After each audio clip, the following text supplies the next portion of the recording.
One day Peter came to Jesus and asked, "Lord, how many times shall I forgive my brother or sister who sins against me?" Up to 7 times.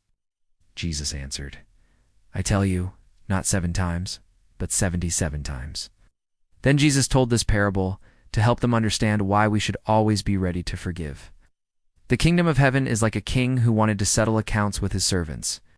As he began the settlement, a man who owed him 10,000 bags of gold was brought to him. Since he was not able to pay, the master ordered that he, his wife, his children, and all he had be sold to repay the debt.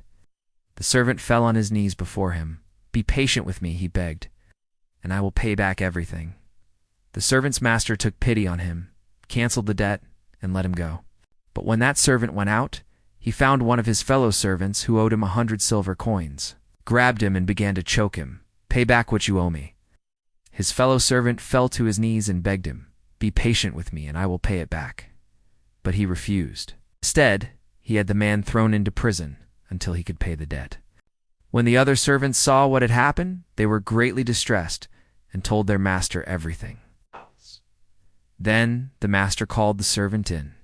"You wicked servant," he said, "I canceled all that debt of yours because you begged me to. Shouldn't you have had mercy on your fellow servant just as I had on you?" In anger, his master handed him over to the jailers to be tortured until he should pay back all he owed. Jesus ended by saying, "This is how my heavenly Father will treat each of you unless you forgive your brother or sister from your heart." The parable teaches us God has forgiven us an enormous debt, far greater than anything others could owe us. Since we have received such great mercy, we should show mercy and forgive others freely. True forgiveness must come from the heart, not just as words.